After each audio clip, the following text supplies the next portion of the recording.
Hello and welcome to Coffee with Dr. Carla. I'm Dr. Carla. This is Angie, and we're so glad that you're here with us today. Our goal is to talk about mental health related issues and hopefully start to knock down the walls or the stigmas that surround them. So, I know that you and I have been talking about your journey and the journey dealing with trichotillomania and what all that encompasses. But at some point, uh, you decided that you were going to um, actively do something about it. And I put it like that because I know that it wasn't like, hey, I want to reach out and do this. There hmm was a lot of resistance uh, to it. So share with people, and hmm we said it's about 4 years or so, Yeah, but share what happened, like how it wasn't like you woke up one day and say, hey, I'm going to create this support group. This is right. going to be awesome. Let's, Sure. let's let people know because, sometimes it's hmm not always that straightforward, right? Sure. So I was introduced to it wasn't like, yeah, I'm ready to, and I'm going to do something. Things across the board in my life had come to me. I call it God, the Holy Spirit, and and the right things, just like what's happening right now. Feels like I had been led here and invited by you through God. But there was a class that I was taking because this woman that I'm involved with, she's in my upline for doTERRA essential Okay. oils, which really helped me too. I'm wearing them now. But she invited me to her closing day of her landmark forum completion of the class, and I was enamored when I went to support her in that, and I ended up joining. And there was a class, the landmark forum, advanced landmark. There was a class we took called Thinking Outside the Box, and then we got led to self expression and leadership. So that was showing up in the world way beyond what we normally would be doing. And I kind of Getting do out of your that comfort zone. way out of my comfort zone and doing a project, and you write down all the different things you're involved in on a piece of paper, and then you pick one and say, okay, I'm going to do my project from this world, like if you're a bowler or you're a writer or whatever. And I did put TTM, trichotillomania, in one of them just to get it out of my mind and on the paper, because that's something I consistently think about and want to work on. Never thought that I was going to that class to be able to come up with a project of making the support group I spoke about the last time we talked. And so the support group, I was kicking and screaming. The woman that was coaching in the group, there was 8 of us or so in this group, um, pointed it out, because I'm like, you know what, I don't want to do this. I didn't even want to think about it. It was a long class from 7 in the morning till 9 at night. Like you didn't want to do any of your groups. You're like, I don't want to do Yeah, any of these projects. So it wasn't just yeah. specifically I this didn't, one. right. I Okay. just didn't want to do it at all. I wanted to just, put the paper in my folder and say, I promise you I will scan it and email it to you at 4 o'clock in the morning. And she's like, I have to have it. She said, why don't we just do this one? And she points to TTM, and I'm like, there ain't no way that I'm going to be doing that. There's just no way. I didn't come here for that. I came here to professionally develop myself, and God had another plan, and I was able to begin my journey of the support group that I now have 4 women in. I'm still in the process of working on trying to get the word out about it, and we'll be starting a website soon. But the support group I named that night just came to me from the Holy Spirit. It was called Pick Hope Instead.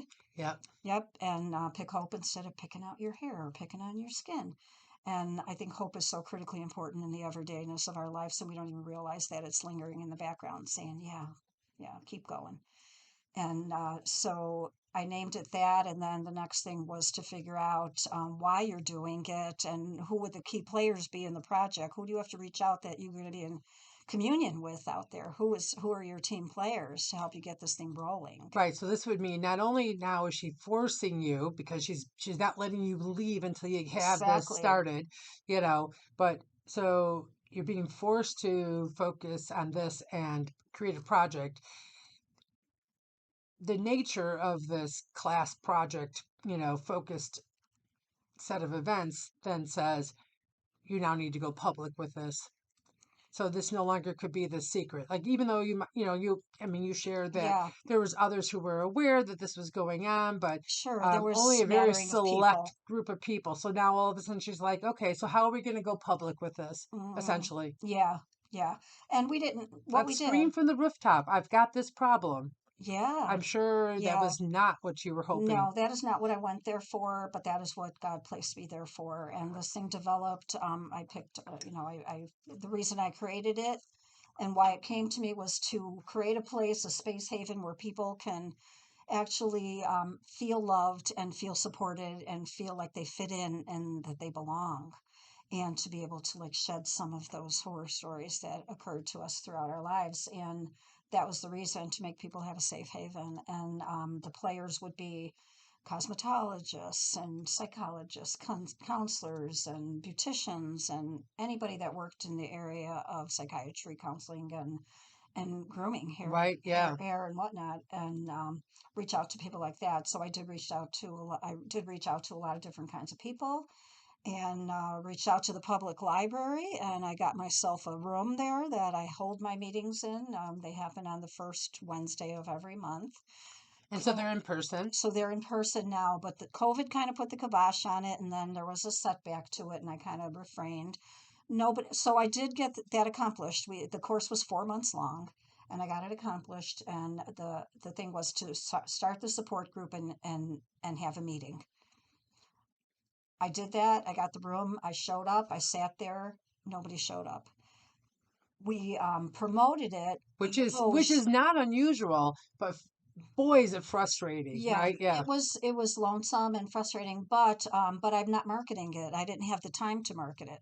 So this woman who told me pick this one, do TTM, put me in touch with a woman who lived in she was a doctor, and she knew the psychologist who worked in California, and she led me to her. And she was the person who actually brought me to the TLC Foundation, which is Trichotillomania Learning Center for BFRBs, body focused repetitive Nice. behaviors. So So in now you have that, this professional now foundation or this national foundation, and you can connect with them. exactly, and Okay. I've done many things, with them over time, and it was just the beginning of this amazing journey. And because COVID stepped in there, there was some revamping of how they did things through the foundation. So then they started having online Zoom meetings, and then I started attending the female group for that, not 18 and up. And then while we were in that, there was different things that happened and branched off with a group for the 50s and over. And they saw the leadership in me, and I ended up being a like a co-lead to the room. They had broken you into different rooms. There were so many people, which was really Wow. amazing, that we had to break out in smaller groups into So breakout you were a rooms on small group Zoom. I leader. was a small group. I became a small group leader, and so I Nice was, training for your own yeah, stuff, right? very Yeah. training for my own group. And so I learned from people there, and in fact, I have to get in touch with them. It's been a while since we spoke, but it was just an amazing journey. The group is running. People are getting some support from it. I've grown exponentially personally. So again, that stigma, man, it just glues you to your chair, your bed, whatever, wherever you don't want to go. It just keeps you from going. And so I'm just so grateful that all these things came to me, and that you're in my life. And yeah, if you're struggling, seek help. So your support group is called Pick Hope It Instead, is. and it meets when again? It meets the first Wednesday of the month at the St. Charles Public Library in St. Charles, Illinois. Okay. And there are groups. You could go to the foundation website and seek out the TLC Foundation, and just go to look for a support group, and you can find one in your community. And if not, be bold. Start it. They Right. help you through the process. I didn't know what I was doing when I started, but you can be bold, and you can get in there, and you can help yourself. And more than that, you can put some more of those starfish back in the sea. That's awesome. Hmm. Thank you so much. Yeah. Hopefully, people will be able to tap into one of those great resources.